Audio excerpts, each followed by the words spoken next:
Teraz si ukážeme jeden najzákladnejší pohyb, ktorý sa vyskytuje v každodennom vašom živote.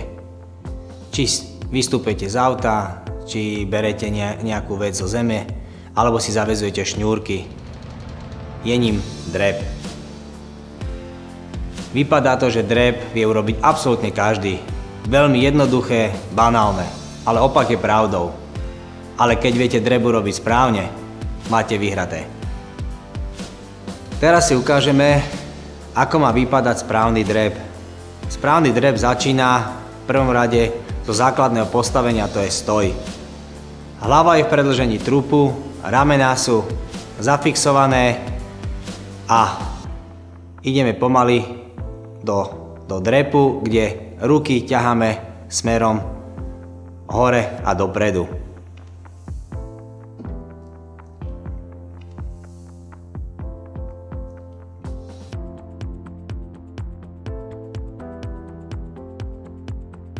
To je správny drep. Teraz si ukážeme 3 najčastejšie chyby. Prvá je oblý chrbát.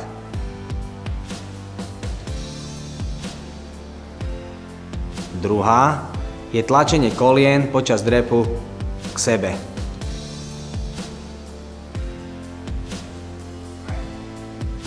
Tretia, váha sa posúva na prednú časť chodidiel a pritom sa zdvíhajú päty, to znamená, že tlačíte kolená extrémne dopredu.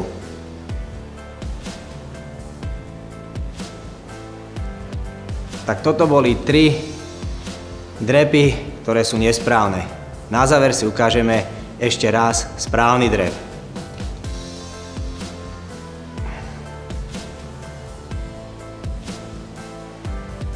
Tak toto bol správny drep.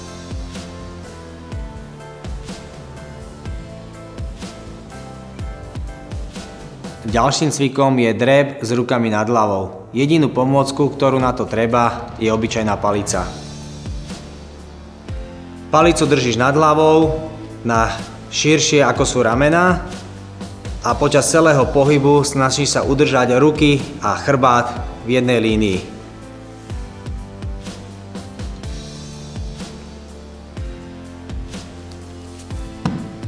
Toto bol správny drep s rukami nad hlavou. Zasa si ukážeme najčastejšie chyby. Jedna z veľmi častých chýb je počas pohybu zdvíhanie ramien hore. To je chyba. Čiže to je zle.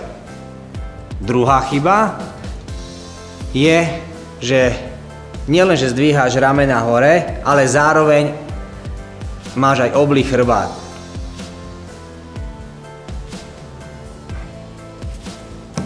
To je druhá chyba, čo je taktiež zlé, lebo si likviduješ svoj vlastný chrbát.